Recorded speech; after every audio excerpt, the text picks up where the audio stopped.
Tonight, separate attacks. 2 barbershops hit in Fort St. John at the same time. Sexual assault.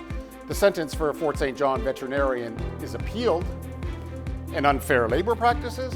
The union points the finger at a work camp in Northeast BC.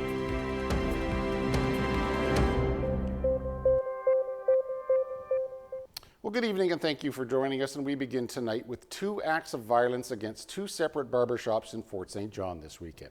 Mounties say 2 calls came in almost at the same time early Saturday morning. A barbershop in the 9200 block of 100th Street was deliberately set on fire, according to police. The business is destroyed, with the owner saying he feels violated. Then, almost at the same time, another barbershop a block away suffered a broken front window.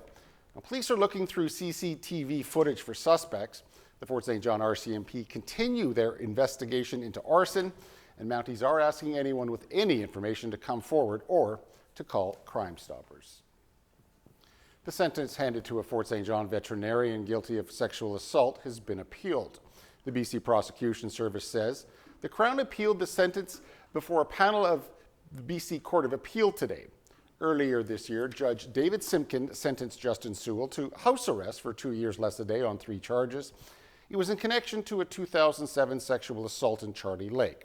Judge Simkin ruled that those sentences be served concurrently and avoided sending Sewell to jail. Well, the prosecution was looking for a 4.5-year sentence that would have sent Sewell to federal prison.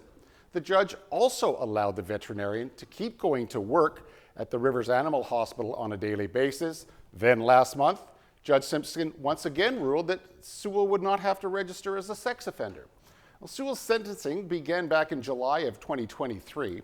The process was slow to a crawl and took almost 2 years to complete because the judge kept allowing evidence to be submitted during sentencing. When Sewell's sentence was announced, there was a strong reaction online, many people saying the sentence was a light one that amounted to simply a slap on the wrist. The BC Prosecution Service saying there is no timeline for a decision on today's appeal. A company that runs hospitality and worker camps in Northeast BC is being accused of unfair labor practices. The union representing camp workers filed an unfair labor practice complaint with the BC Labour Relations Board.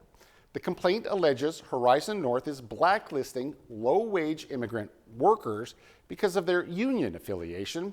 The company often reassigns laid-off staff to other camps when work slows. However, the union says Horizon North is systematically denying those reassignments, blocking workers from jobs at non-union sites because they're members of Local 40. The union claims in some cases management has told workers that they were ineligible for reassignment because of their union affiliation. There are 4 new cases of the measles being reported in the Northern Health region since July the 7th. Health Minister Josie Osborne calling Northeast BC a pocket where people are not immune to the virus. It brings the total number of cases to 77 in Northern BC. That's almost 3/4 of all cases in BC this year. Health officials say Fraser Health added 8 new cases since July the 7th. They say there's 3 active cases across the province, with 2 of them right here in the Northern Health region.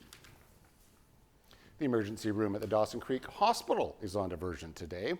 The ER closed at 8 Monday morning and is expected to remain closed until 10 tonight.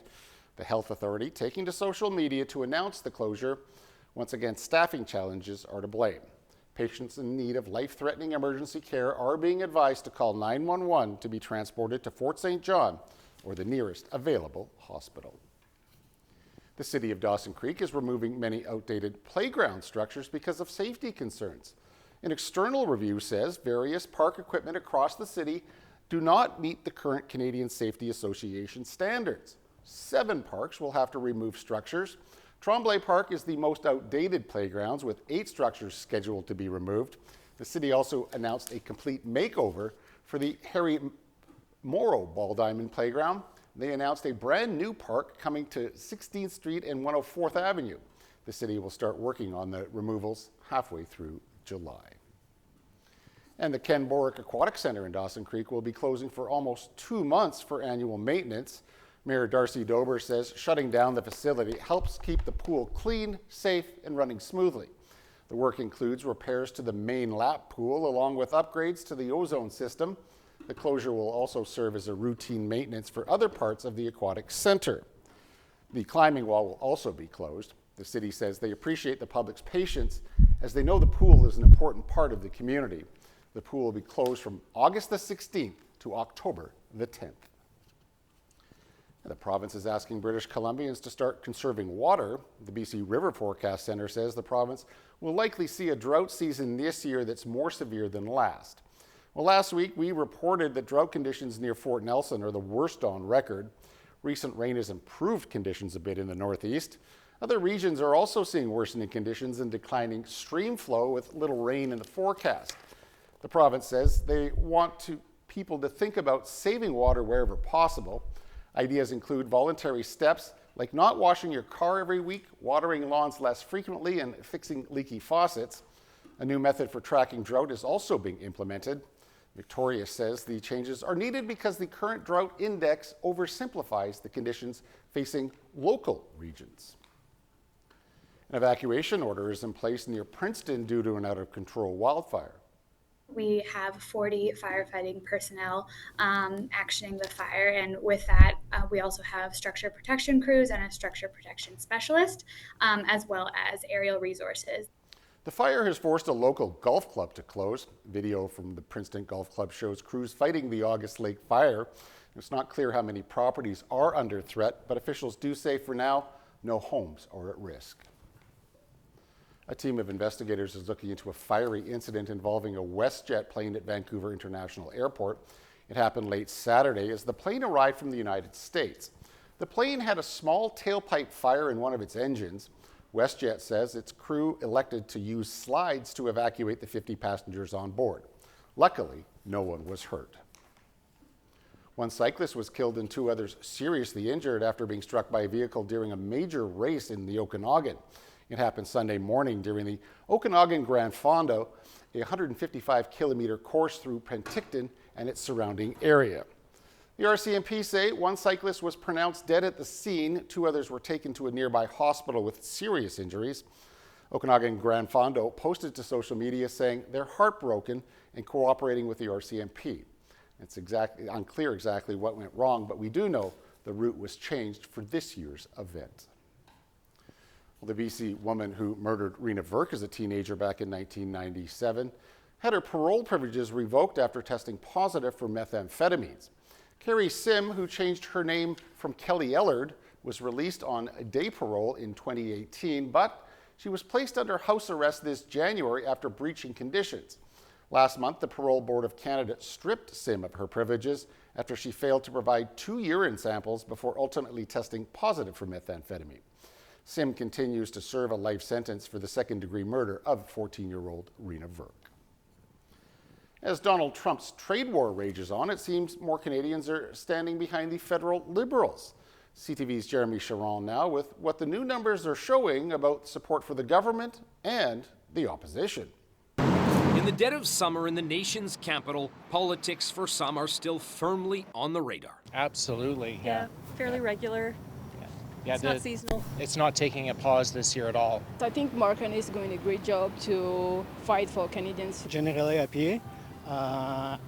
We'll see him the next week. According to new data from Nanos Research, when it comes to public sentiment, Prime Minister Mark Carney's Liberals are pulling away from Pierre Poilievre's Conservatives. If you're a Liberal, you're looking at these numbers and there might be a little pep in your step. Nanos' weekly ballot tracking shows a double-digit gap. Just over 45% of Canadians favor the Liberal Party, while a little under 33% would vote Conservative. And for preferred Prime Minister, Carney is polling more than twice as well as Poilievre. All of the opposition parties are in complete disarray. So you might look at the numbers and think the Liberals are really strong, but the reality is that the opposition parties are weak. But through the summer, Carney's government will be focused on Donald Trump's trade war. And Canadians are keen to keep hitting back however they can. We were supposed to go to New York with our in-laws in April for Easter, and we decided not to go. We've canceled sort of what we can, and I know it's a drop in the bucket to them, but if 41 million people are doing a little bit, that will start to send a message. Nanos data shows most believe the boycotts are temporary. 47% said they expect them to end after Trump's time in office. 28% said before, and 16% think they're permanent. It's more against Trump, yeah. I think if he goes, things will be better. Now, Trump's trade war also has a direct impact on those polling numbers. Whether or not Carney can land a trade deal with the U.S. is directly related to how Canadians feel about his government. Jeremy Sherrill, CTV News, Ottawa. Staying in Ottawa, Conservative leader Pierre Poilievre taking aim at Prime Minister Mark Carney today during a news conference. Pierre Poilievre criticized the Prime Minister, accusing him of not fully disclosing his investments during the spring election campaign. During the election campaign, Mr. Carney said, and I quote, "I own nothing but cash and personal real estate, and that's not going to change in public life." Well, it turns out, while he said that, he knowingly owned 574 stocks and deferred profits and stock options in Brookfield and other companies. Poilievre is calling for changes to the Conflict of Interest Act. The Conservative leader was also asked if the party has any plans to do things differently in light of the election showing. Poilievre says their mission, focusing on affordability and the economy, remains the same. Donald Trump sent Russian President Vladimir Putin a pointed message today. The U.S. president is threatening 100% tariffs if the war on Ukraine is not resolved within the next 50 days. Now, Trump also revealed a deal to supply weapons to Ukraine through NATO. CTV's Abigail Beeman reports. I think this is a chance at getting peace. A bold claim and a big threat. But we're very, very unhappy with them, and we're going to be doing very severe tariffs if we don't have a deal in 50 days. Tariffs at about 100%. U.S. President Donald Trump hosted NATO top boss Mark Rutte in the Oval Office, promising billions in military equipment, including Patriot missile defense systems purchased from the U.S. by NATO allies. Germany, massively, but also Finland and Denmark and Sweden and Norway, the United Kingdom, the Netherlands, Canada. They all want to be part of this. The Patriot system is viewed as kind of being a top tier one. So not just that he's going to provide support, which is a change in and of itself, but also that he's going to provide support with pretty advanced weaponry is beneficial. Just ahead of the Oval Office meeting, President Volodymyr Zelensky hosted the U.S. Special Envoy for Ukraine in Kyiv. Very positive for both countries. And just now we spoke about air defense. You wouldn't want to be Zelensky in this because you don't know which day, the United States is going to support you.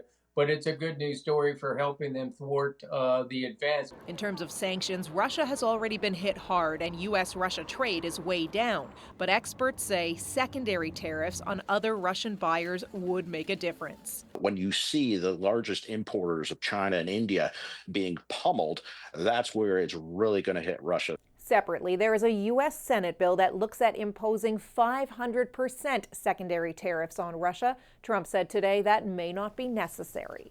Abigail Beeman, CTV News, Ottawa.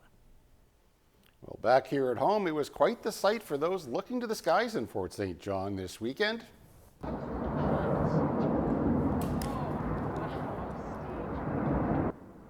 That is a C-17 Globemaster flying over Fort St. John on Saturday afternoon. It's the largest plane in the Royal Canadian Air Force. Jaron Roberts is the plane's pilot. Roberts was born and raised in the energetic city. Well, the plane landed at the North Peace Regional Airport, took off a while later. Wow, is that ever cool? All right, please stay tuned.